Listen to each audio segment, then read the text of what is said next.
Hi everyone, I think it's time for a long-do update of how it's going with my game. I've been back in Germany for this amount of time, and yeah, this is a place where I'm always coming to relax a little bit and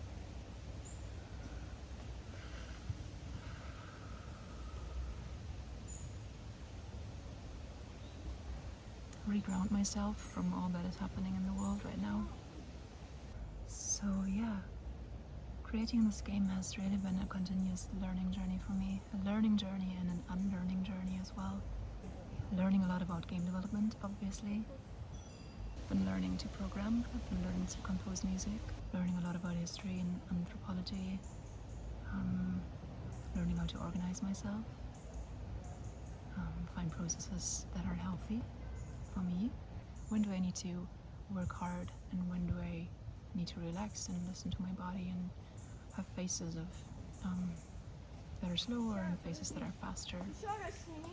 And I'm both learning and unlearning to be independent. I'm learning to be independent, to be on my own, learn the skills that I need to make this game, but also learn when to ask for help and for feedback and when not to listen to feedback. What's been inspiring me most in making this game is finding new ways of telling the story of humankind, or the many stories of humankind. It's obviously a pretty big task that I've set myself out to do, but it's a deep interest of mine that is calling me again and again. So yeah, I use that inspiration to carry me through the long process of creating this game. I'm also really unlearning seeing human history in a very Western frame, in the progress narrative. It's always cherry picking if you tell a human story, and I'm taking quite seriously the process of trying to find the right way of telling the story. So how does all of that learning and unlearning kind of flow into my creation process? All of that became very obvious to me when I was starting to design the overview map where you can choose the levels from. How do I design a map of time and space of human history? And at first, I've been trying many different designs, just playing around with it, trying to feel into what feels right. And in that process of, I've been thinking a lot about how do we frame the big picture story of humankind. At first I had this rainbow onion kind of, I wasn't really happy with that way of framing the story, of that way of conceptualizing that story, because it is a very Western way of conceptualizing into neat boxes. I was thinking about how can I integrate the different ages, but also honoring different pathways of different cultures that do not neatly fit into boxes or layers or stages, because every culture has very unique pathways. So what I thought of then was this kind of galaxy of different worlds that showcase unique times and places in humankind.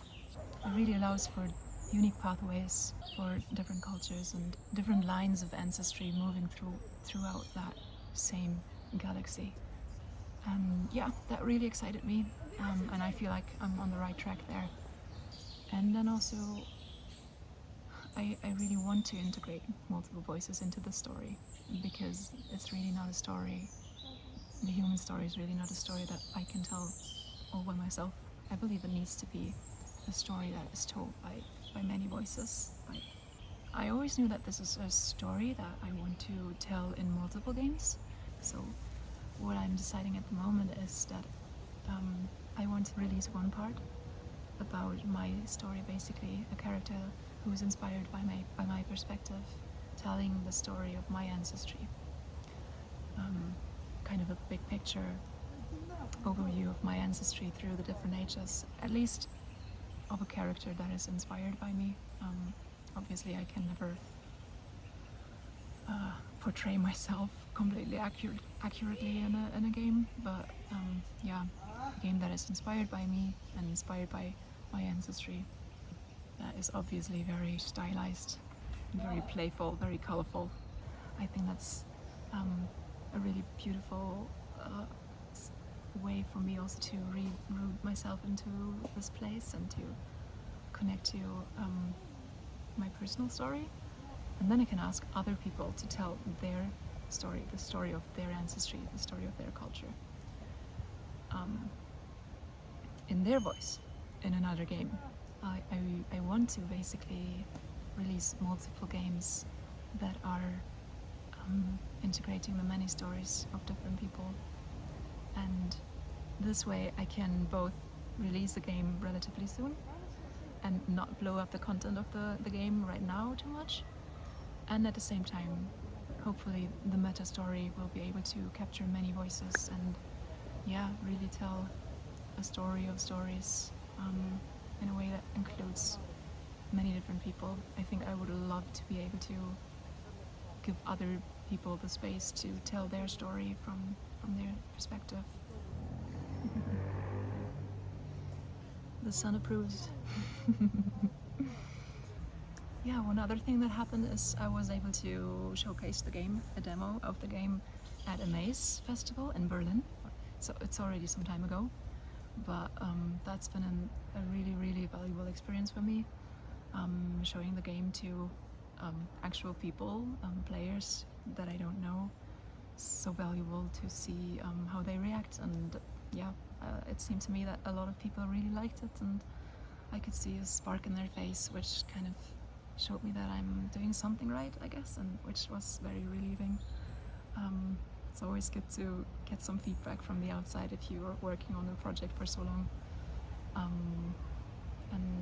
I really loved being part of the Amaze ecosystem. I'm really grateful that I was allowed to showcase my demo there.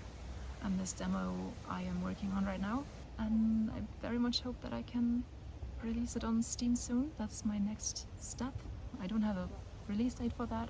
The process is going to take as long as the process is taking, and but I will definitely let you know when it happens. Really looking forward to hear from you and to continue the conversation in the comments below. And hope you're all doing well. There's some kids there building a mountain bike track, which is really fun to watch as well. Yeah, bye.